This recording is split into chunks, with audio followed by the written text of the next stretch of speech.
Rocky Jones, Space Ranger, Space Ranger, Space Ranger, starring Richard in Bobby's Comet, Chapter 1.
Can you still see the meteor? Yes, Vina. And it's drawing nearer and nearer. You already have a comet named after you, Professor, so this one's mine. You promised.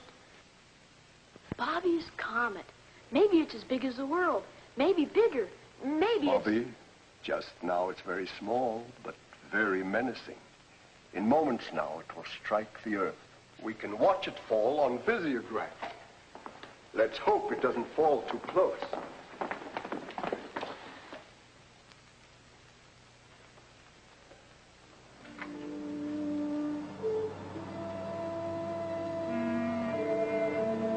Gosh, Vina, it'd be a dirty trick if my comet landed on top of us. There's no sound to a comet or a meteor. I'm going to get a closer view of it. Telescope.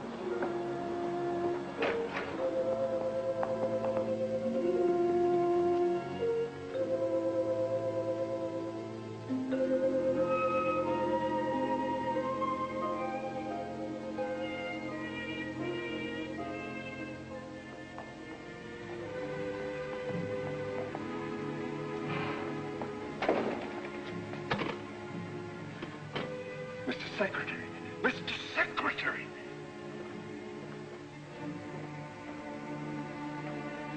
Yes, Professor, what is your latest observation of the meteor approaching Earth? It isn't a meteor, it's a rocket, a man-made weapon. One moment, please. Marshal, our latest tabulation, quickly.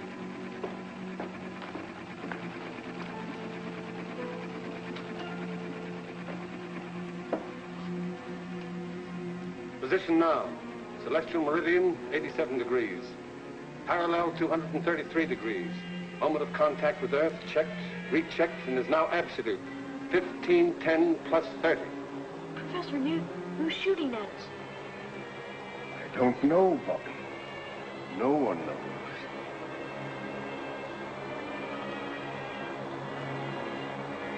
$45 seconds to go, sir.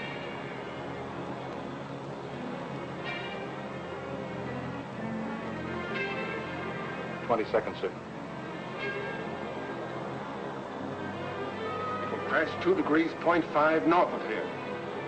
Why, it's headed right to the Newton Observatory where the professor is.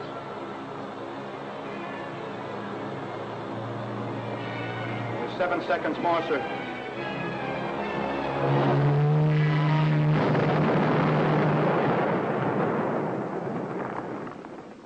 Professor Newton, Dina, and Bobby. Professor Newton, answer. Are you all right? A meteor is playing tag with us, but we're okay, Mr. Secretary. Yes. Luckily, the weapon just missed the mountaintop here where we are. But I'm afraid it hit the internation airport. We'll drive over immediately and see. I'll report to you from there.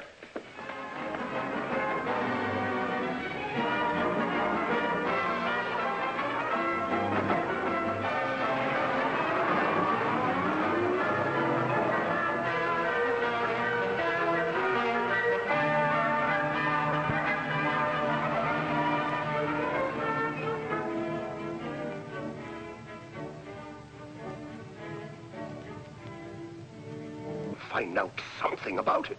We've got to somehow, but take no unnecessary chances. Be careful, Professor. We're lucky, Marshal. If this is the start of a bombardment of Earth, their first shot was wasted. Where's Rocky Jones? That's Rocky in his orbit jet, sir. Rocky isn't convinced that Griff is dead, so he's patrolling the Asiatic region to be on the lookout. Right?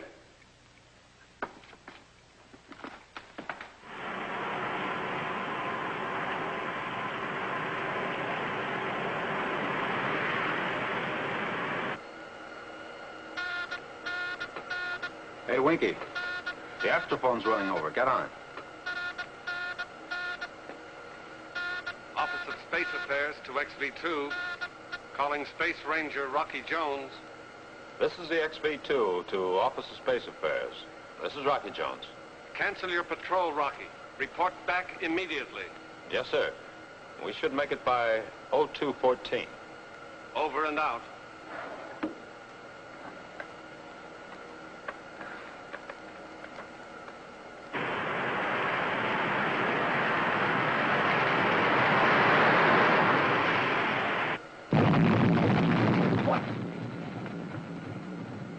Okay, Rocky, cut it out. Cut out what, Winky? You know what. You backtracked into our sound wash and woke me up. Well, maybe Secretary Drake will give you office duty at our Tibet Observatory. 40 below zero. That's fine, sleeping mother. Oh, no, anything but that. I'll stay awake.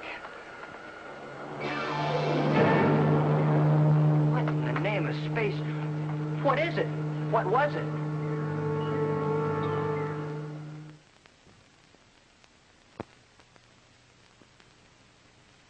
Now these are the fragments I was able to dig from the crater.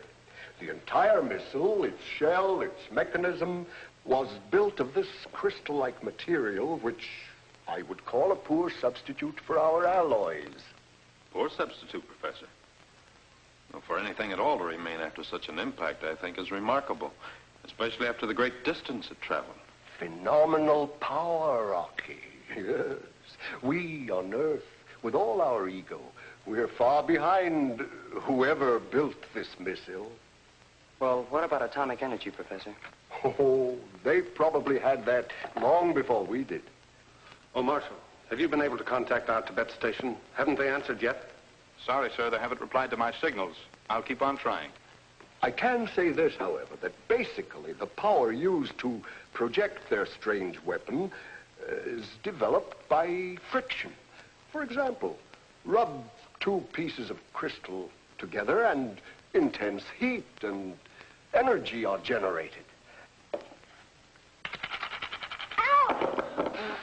Careful, Bobby. That's powerful material. That's right, Bobby. Now, Vina, what are your conclusions in this matter? Well, sir, I can show you on the map.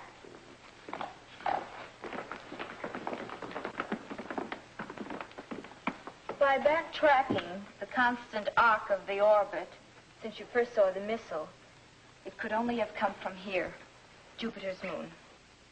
Fornax. Well, I can hardly believe it. Professor, that moon was so hot it was used to coin our word furnace. Why, Fornax glitters with a white heat so intense, nothing could possibly live there. Ah, nothing perhaps, but crystal. And crystal grows in such intense heat, and growth is life. We've always believed that there could be no life on Fornax, but a true scientist never believes anything until it's proven. Professor, you've heard the saying, seeing is believing. Of course, but Rocky, you don't mean that... Exactly. We'll see for ourselves. You're a brave lad, Rocky. It will be a dangerous mission, but oh, what an exciting and worthwhile adventure. Professor Newton believes they need our ores and alloys for metal, just as we would like to learn about their great wealth of energy. Well, what do you think, Rocky? Can we make it? It'll be a rough hop, Winky. From right here to right there.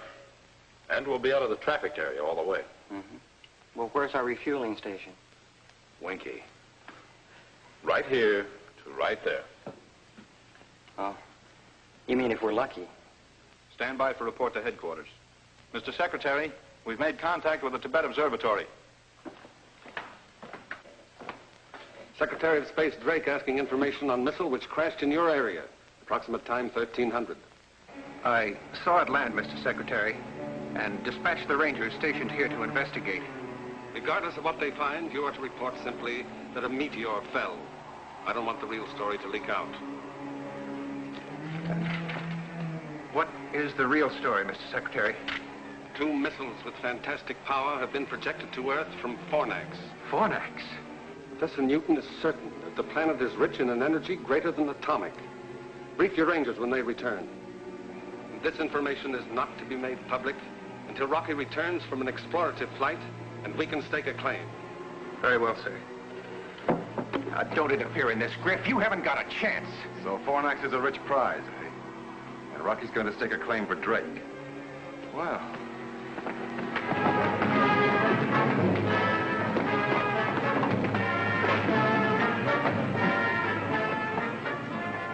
Sorry, Rocky, you won't get to Fornax first. In fact, you won't get there at all.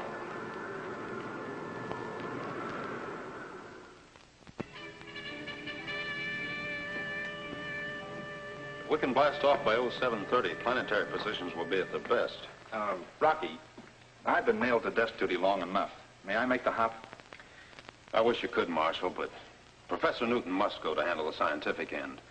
Vina will assist him and relieve Winky as navigator. That's my crew. Maybe next trip. Rocky! What about me? Not this trip, Bobby. But Rocky, I'm getting to be a real big guy. I'm growing and putting on weight every day. Gosh, and my muscles are... Sorry, Bobby. It's a long hop. We have to conserve all space and weight. I was only kidding, Rocky. You know I'm just a little fella. Gosh, I hardly weigh anything. Really, I'm anemic. Bobby is more valuable to me than his weight in instruments. Crew members prepare for blastoff. Bobby, get to work. Roaring rockets, you mean I can go along? That's what I said. Yes, sir.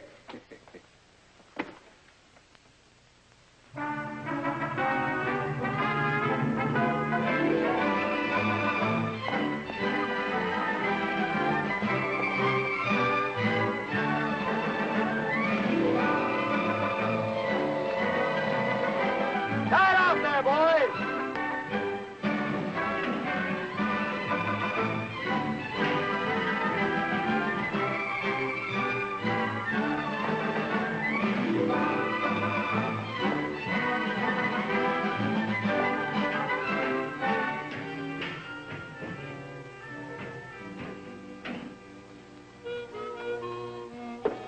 She's stripped of all weapons except the bow missiles, Mr. Secretary.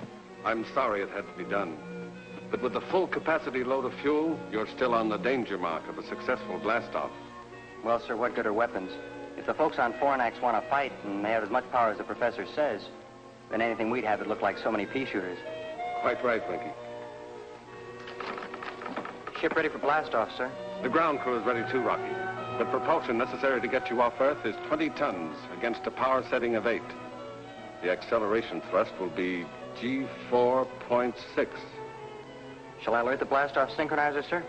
I'll do it, Winky. Take positions.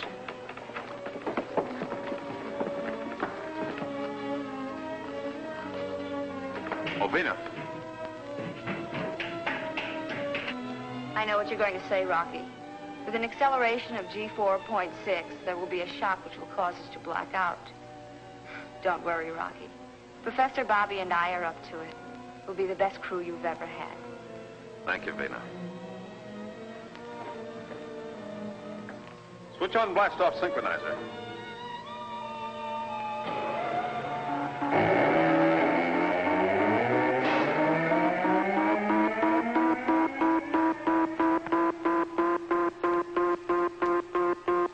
Happy landing on Fornax, Rocky.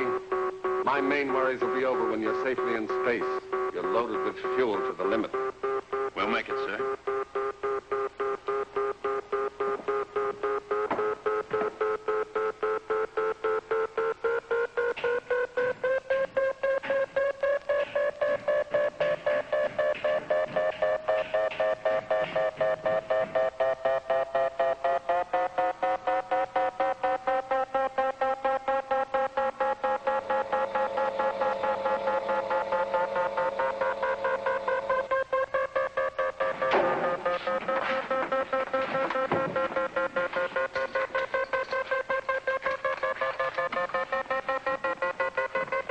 Pleasant dreams back there.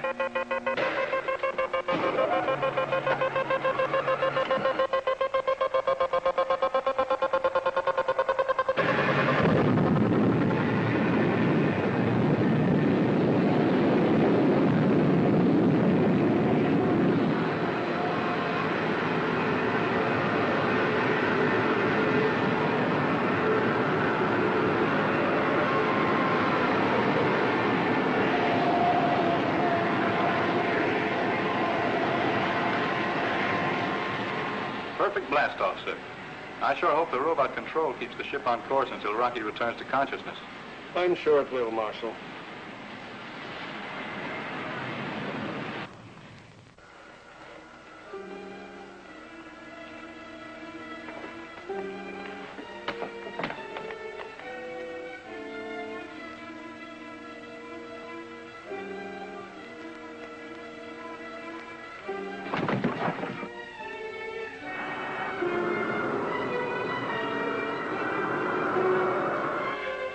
What's happened? They're in a crash dive.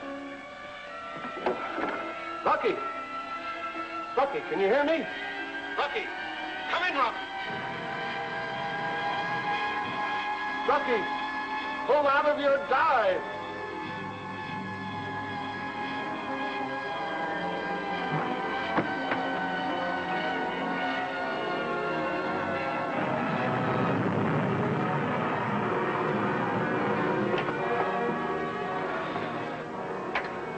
Blast-off successful. Ship under manual control. Out.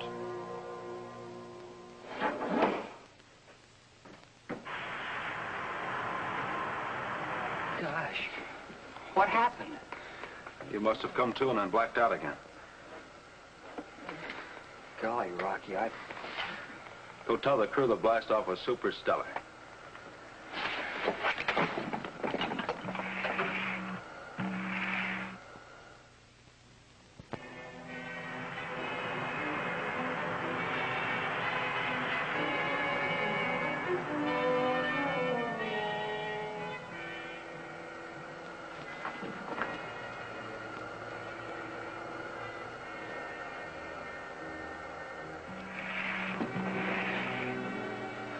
How do you intend to land on Fornax, Rocky, in case there are no landing facilities?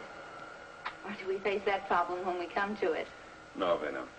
If the professor is right, and he usually is, won't find the necessary steel for a blast-off cradle, so our best bet is to attempt a landing on the tail section. Then we'll be ready for return flight. Sir, radar scope shows the reflection of a spaceship in the vicinity. State our flight license. As for identification. XV2 on license flight 4, 540. Please come in and give flight license. XV2 to unidentified spaceship. Please give flight license. XV2 to unidentified spaceship.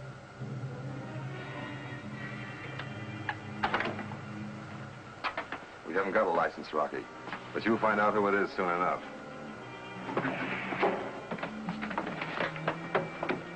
Griff, huh? Right. Take your battle stations.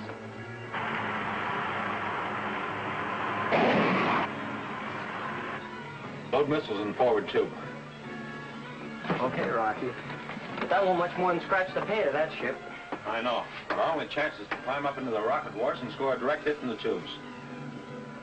That's going to be awful hot work and awful good shooting.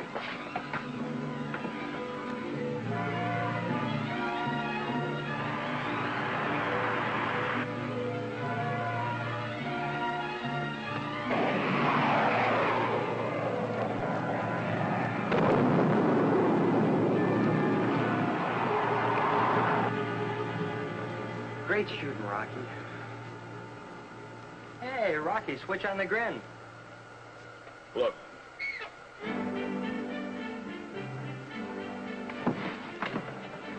Call the crew forward, Winky.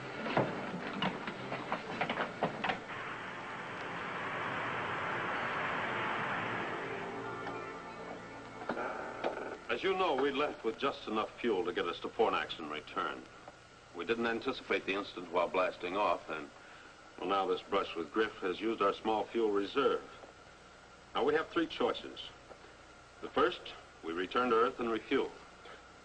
You won't get my vote on that, Rocky. Nor mine. The second is to change course, head for the RV-5 space station, refuel, and continue on our way. That should get us to Fornax and back to Earth. Yes, but Rocky, we can't risk taking the extra time. Think what could happen if a third missile crashes Earth. What's your third plan, Rocky? Without further incident, we can probably make Fornax, but then we gamble. Does that moon really have life? And if so, can its inhabitants supply the power to get us back to Earth? You know how we're voting, Rocky. That goes for all of us, Rock. You see, even the orbit jet agrees. Can't get her an inch off course.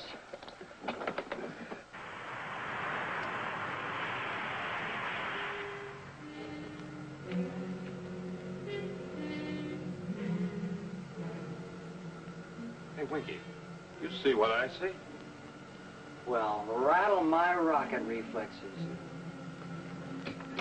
Crew forward. Fornax, dead ahead.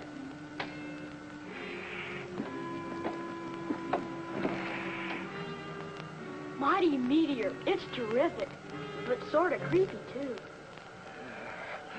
How many times have I watched and studied Jupiter's moon in the telescope? And now I'm going to land on it. Part of that moon looks like millions of diamonds. That starts to confirm your theory, Professor Newton. Prepare for landing. Take positions and check each other's safety harness.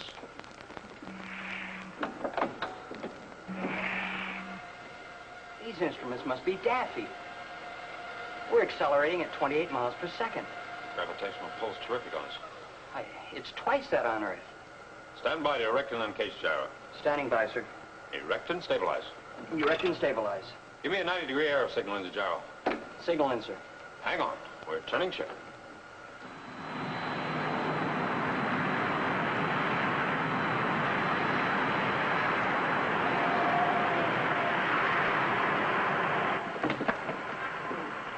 Set power to counteract gravitational pull. Counteracting power on, sir. Give me a 3G boost, Winky. 3 Gs. Give me an altitude count down. 65,000. 55,000.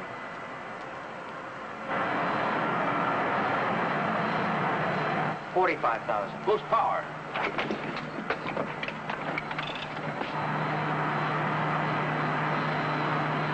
Give me more, Winky. More! Full power, Winky. Come on, got it. Full power on, Rocky, but we can't keep this up. What's our emergency tank? We're already on it.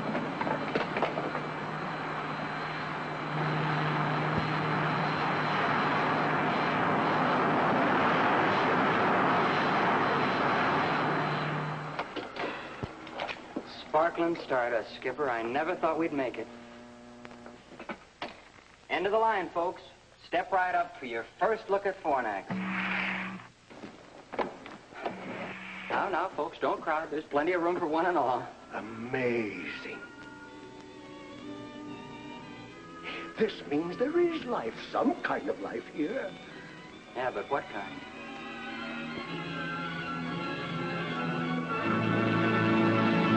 Week, same time, same station, when we again take you into outer space for further adventures with Rocky Jones, Space Ranger.